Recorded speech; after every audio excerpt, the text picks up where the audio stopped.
who I am, I'm too high. I'm a man about that money. Break it down. Girls hit you, hallelujah. Girls hit you, hallelujah. Girls hit you, hallelujah. Good morning, everybody. How is everybody doing this morning? Happy Friday. Thank God it's Friday. All those things in between. So let's get today started. Our Friday huddle. We're going into the weekend.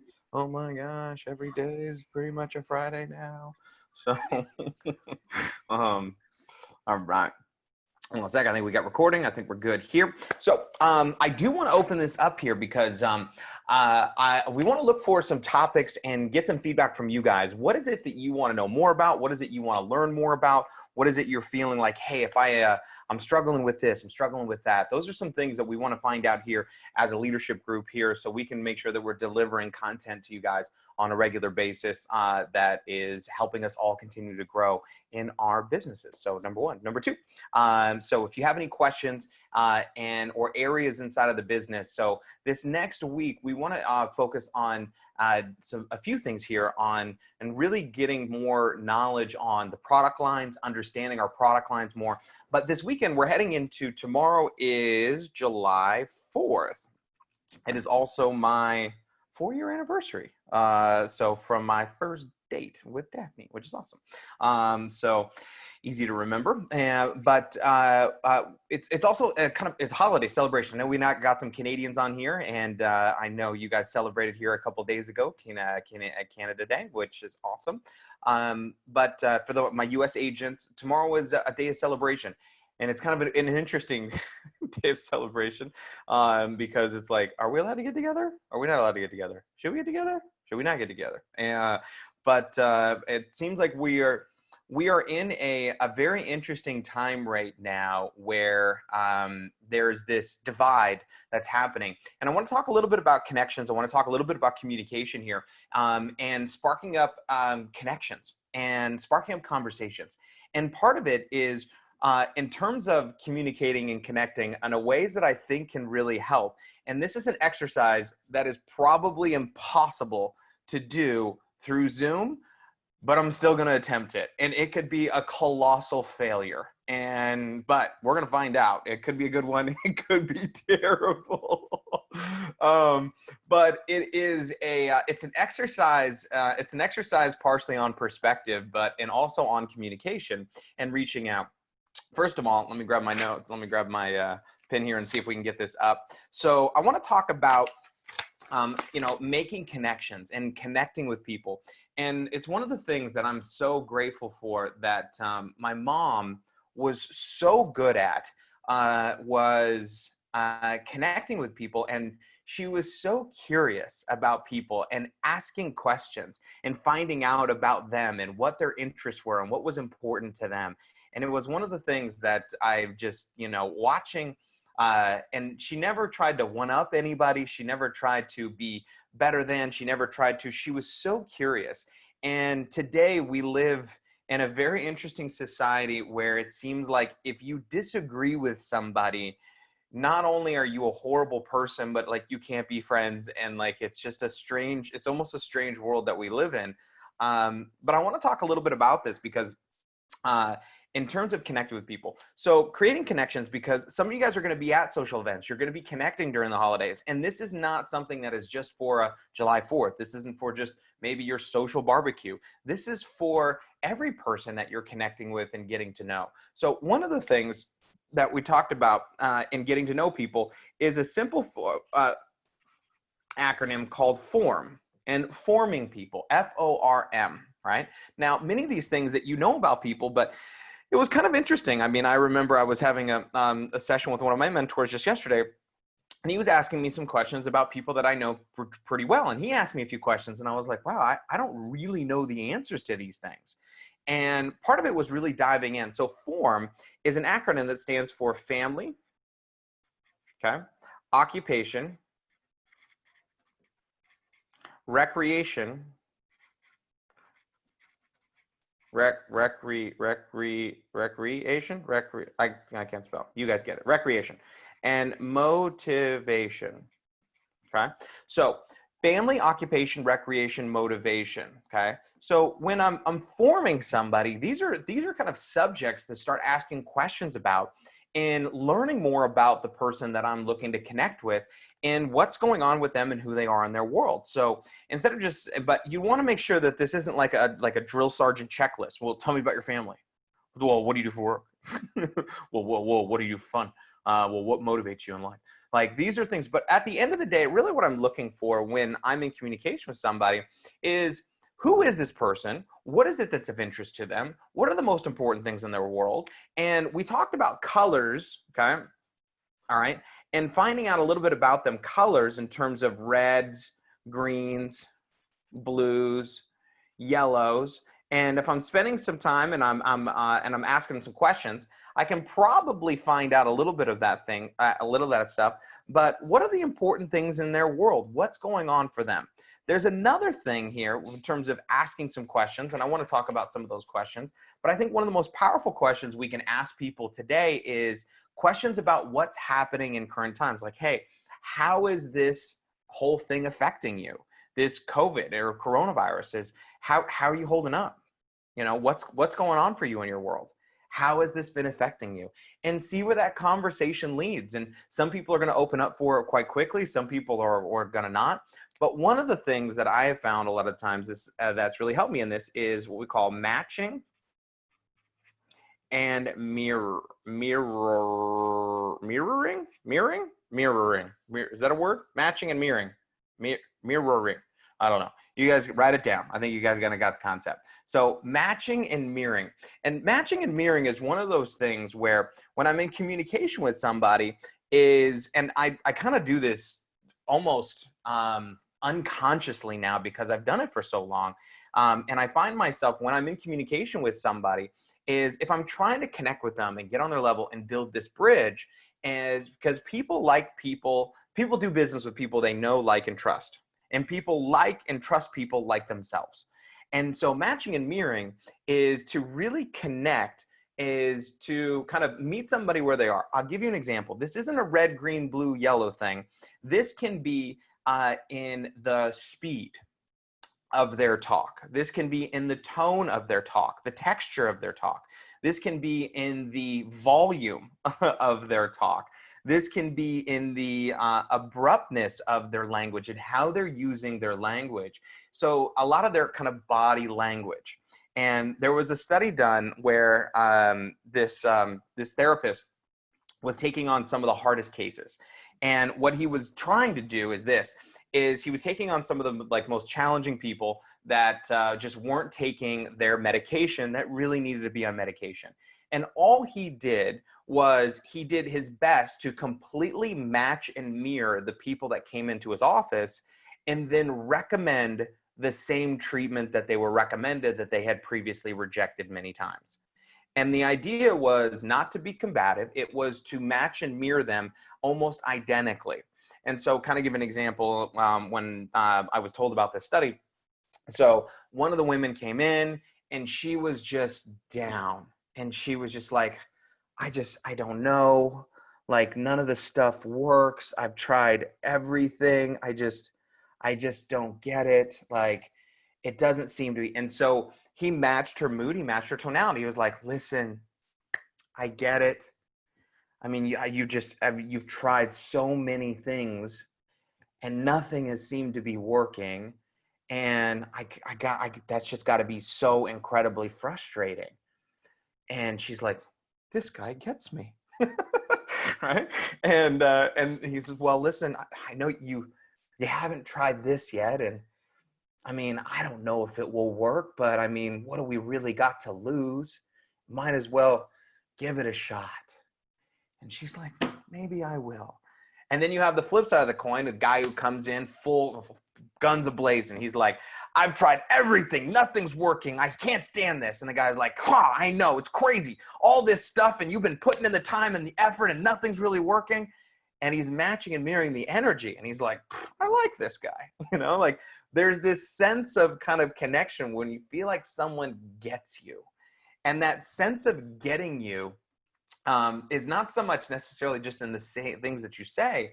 It's is in the way that you kind of connect and matching and mirroring. Like I'll notice my vocabulary or sometimes my language will even shift. If I'm talking to somebody who's 22 versus I'm talking to someone who's 52, some slang will slip out. I mean, it just will happen. So I want you to kind of be cognizant of some of these things. But what really what I want to kind of talk to you guys about here today as you're making out connections is a little bit of perspective. Okay. And this is not going to be possible to do the way that I want it to be done, but I think you guys can understand the illustration. So generally speaking, what I do is I'll invite two people up from the audience. Okay. So in this particular case, okay, so I wonder if there's a way to do this. Okay, I'm going to do this. We're going to see if we can do this. All right, Ruth, I need your help. So I need you to unmute. And Lisa, I need your help. I'm going to see if I can get you to unmute. Now you're going to have to play along on this. Okay. So, all right, this is not going to be easy to do, but I think I can do it. I'm going to tell you in a short bit, I'm going to tell you, everybody else, I need you to pay attention. This is going to be good. So I'm going to figure out how to do this. When I tell you to close your eyes, you're genuinely going to have to close your eyes. Okay. So, all right. And then Lisa, when I tell you to close your eyes or open your eyes, you're going to have to close your eyes, because normally I would do this. I would bring you both out of the audience and I would stand in the middle and I would put both of you on either side of the room. Okay. So, and then what I would do is I would basically, what I'm going to ask you to do is I'm going to have you describe to me what you see. Okay. So, but because of the way that it's set up, you can't be on both sides of the room right now. It's going to change the dynamic slightly, but I'm just going to ask you to close your eyes for a little bit. So that way, when we're changing kind of this perspective. So you guys with me? Cool. Does it make sense? All right. So here's what we're going to do. So Ruth, I'm going to have you close your eyes. So close your eyes. Do not open your eyes. Just listen to the sound of my sultry voice. Okay. So, all right. Stay right there. Close your eyes. Don't go anywhere. All right. And, okay. Don't you move. Let's see here. So let's do this. Okay. All right. So Ruth, close your eyes. Keep your eyes closed. Okay. So here's how we're going to do this. So Lisa, okay. So I want you to describe to me exactly what you see. Can you describe it to me? Sure. I see two squares, one on top of the other, inside of a circle. You see, so one more time. What do you see? Two squares, one on top of the other, inside of a circle. Okay, cool. All right. So Lisa, I want you to close your eyes. Close your eyes for me. Close your eyes. Okay, perfect. So, all right. Okay. So real quick, Ruth, I want you to open your eyes. Okay. Lisa, keep your eyes closed. So Ruth, what do you see here? I see a triangle inside of a square. You see a what? A triangle inside of a square. You see a triangle inside of a square. Are you sure? Yeah. Totally sure. Yep. Positive. 100%. 100% positive. Okay, close your eyes, Ruth, real quick. Okay. All right. So Lisa, I want you to open your eyes real quick. Okay. So what do you see again? Two squares, one's on top of the other, inside of a circle. Okay, I swear to God, I'm holding up one piece of paper. I have no idea what's going on here. She said she saw a triangle. Do you see a triangle? No. No. So, but Ruth swears. She says 100% there's a triangle. So, like, I mean, what do you think is going on with her a little bit? What's on the other side of the paper? So, no, there's only one piece of paper here. That's all I've got here. I've got one piece of paper. So then this is what you see, right? So are you sure that's all you see? I'm sure that's all I see. Yeah, that's it. Okay, cool. All right, close your eyes. Close your eyes real quick. Okay, so Ruth, open your eyes. So she says there's a circle. Ruth, tell me, is there a circle? No. Are you sure? I mean, I thought you guys were friends though. Like, is she lying? No. Are you sure? Well, I mean, do you see a circle? No, I see a triangle inside of a square. It's a triangle. Okay, close your eyes. Ruth, close your eyes. Lisa, open your eyes. She says there's a triangle. Either she's lying or you're lying. Like somebody here is full of it. Because do you see a triangle? I don't see a triangle. Yeah. So what kind of person would say there's a triangle on this piece of paper? Well, I mean, Team Truth, you know. You're too nice, but I love it. So, all right. So here we go. I've got one piece of paper here. So Ruth, you can open your eyes now. Lisa, you can open your eyes now.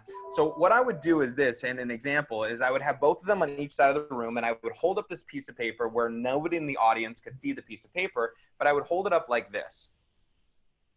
And I would hold it up to where on one side of the room, Ruth was far enough away where she could see that she's seeing a triangle with a circle. And then Lisa on the other side of the room is going to see the circle with the two squares. And I have them argue their point of view. And with the audience can't see, like you guys can see what's on the piece of paper. And then I get them to kind of nag each other back and forth until eventually somebody says something usually generally pretty mean. We're like, well, I don't know what's wrong with her. I mean, she obviously doesn't get it, or, you know, and it's an interesting, I guess, metaphor for really kind of perspective. And so the question on this is, who's right? And in this case, the answer is, well, both of them are right from where they're standing. And this is one of the things that really helped me when it came to communication, which was understanding that nobody argues a wrong point of view from where they stand. That would be weird. If I was standing and I saw a triangle and a circle, if that's what I saw in this example, I wouldn't argue that there's a square, because that's not what I see from my perspective. Now, neither one of them is wrong in what it is that they see. And that's where most people's communication, based on their belief structure, based on how they were raised, based on their experiences in life, based on their own fears, their own insecurities, based upon their teaching, based upon their teachers, their parents, they have a perspective of life and how things are happening. Now, what happens to us and the meanings we make behind it are totally different. How many guys have had two people be in the same room, hear the same conversation, come around with totally different meanings to the conversation, right? How many of you guys have heard people say something and be like, that's not what happened at all, right? But we make fact over interpretations. We make facts out of meanings as if they are truths, when they really are interpretations. And interpretations are simply perspectives of what it is that I see from my point of view. So I want you to think about this, especially today, especially in the times that we're in here today, is being more curious in your conversation to do nothing more than to understand other people's perspectives, understand other people's points of view.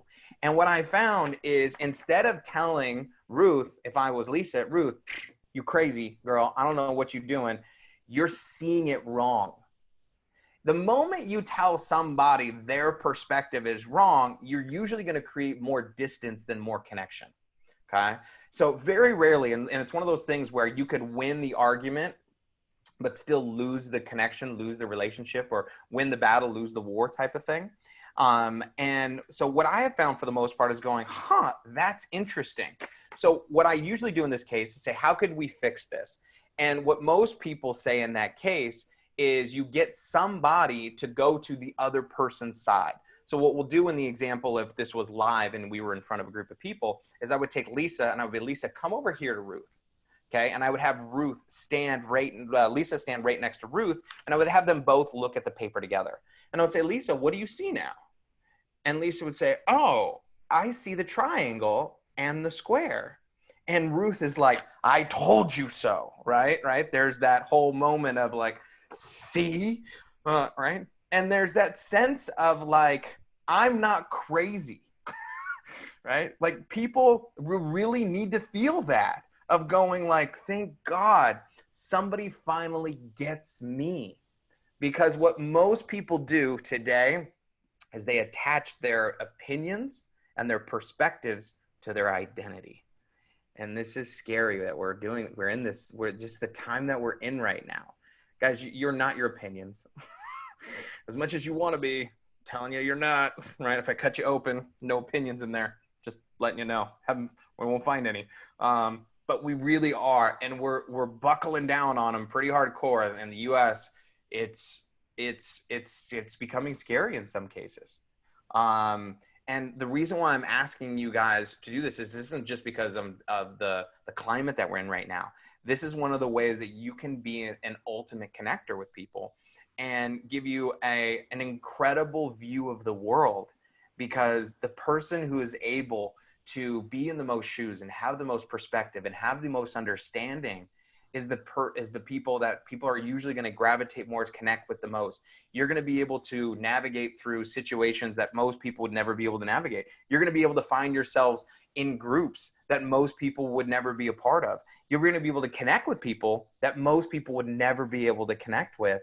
If you can take the time and say, hey, listen, instead of arguing my point of view and that believing my point of view is right, is taking a second to go to the other side first. Now, here's what most people want to do. They want the other person to come to them first.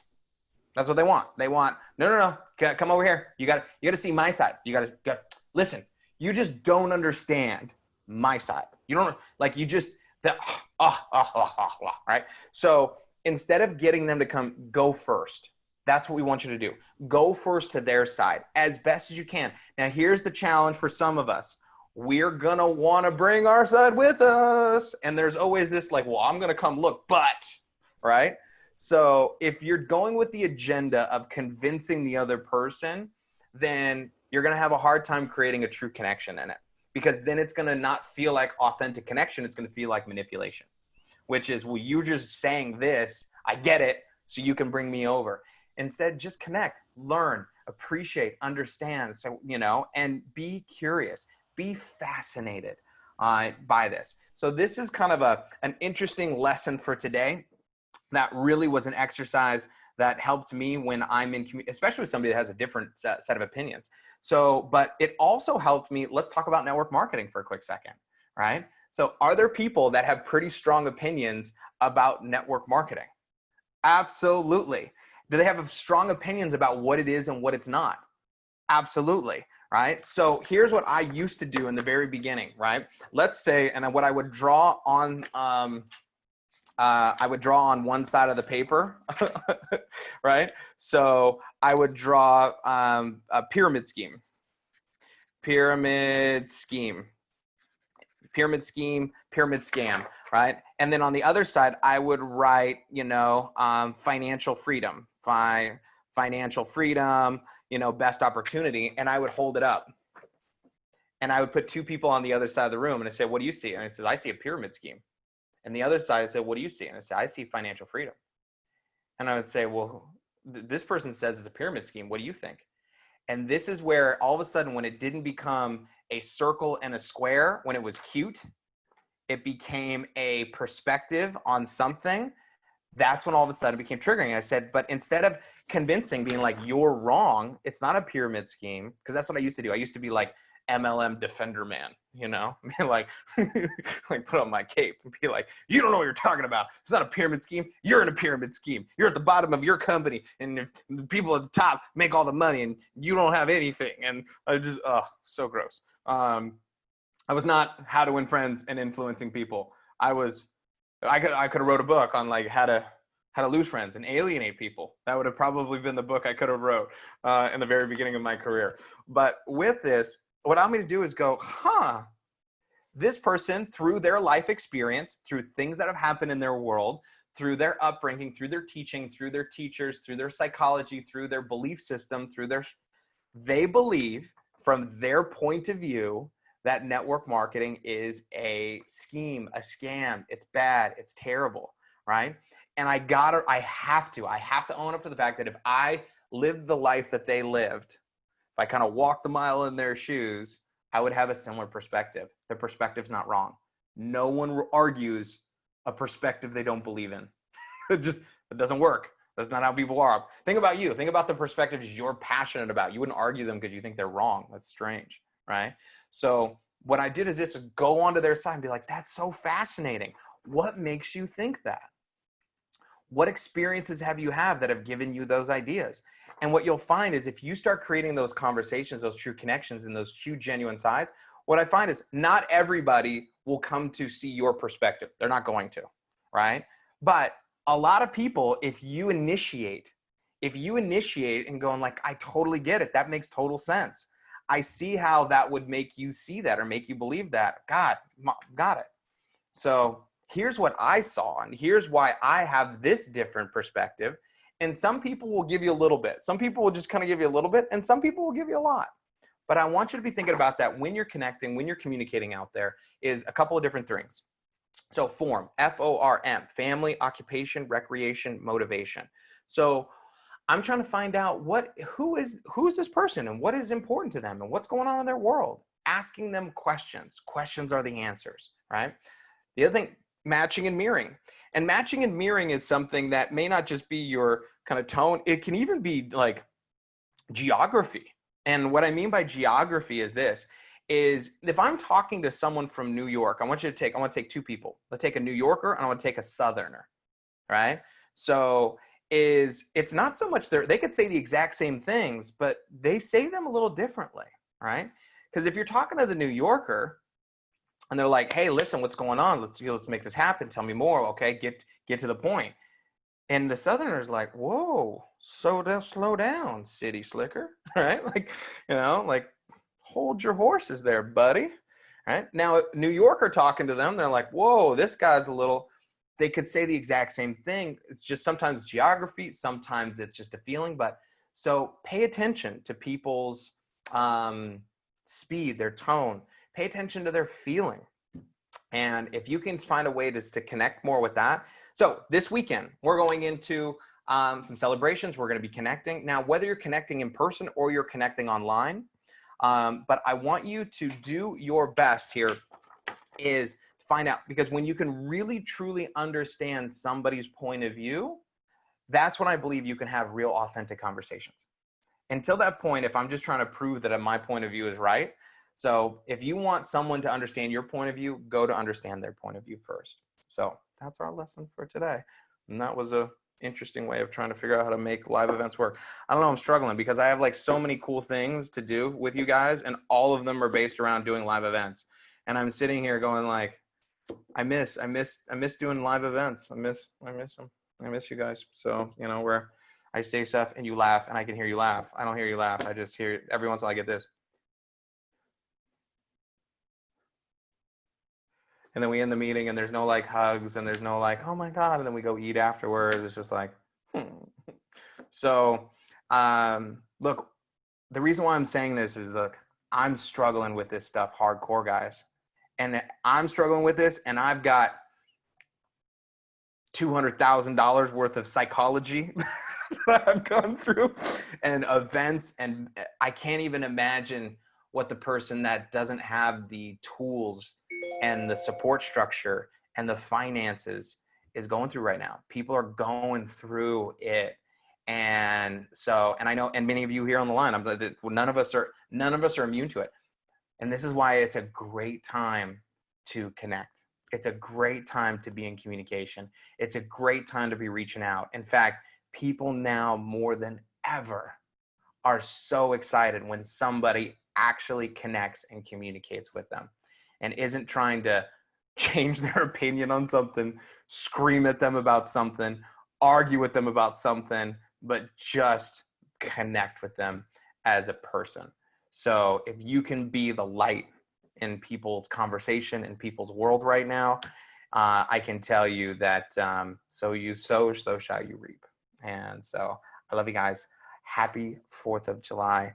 Happy celebration this weekend for those of you celebrating, and whatever that feels like is meant to be for you. And we'll see you guys on Monday. Bye. Happy 4th. Great job. Thank you.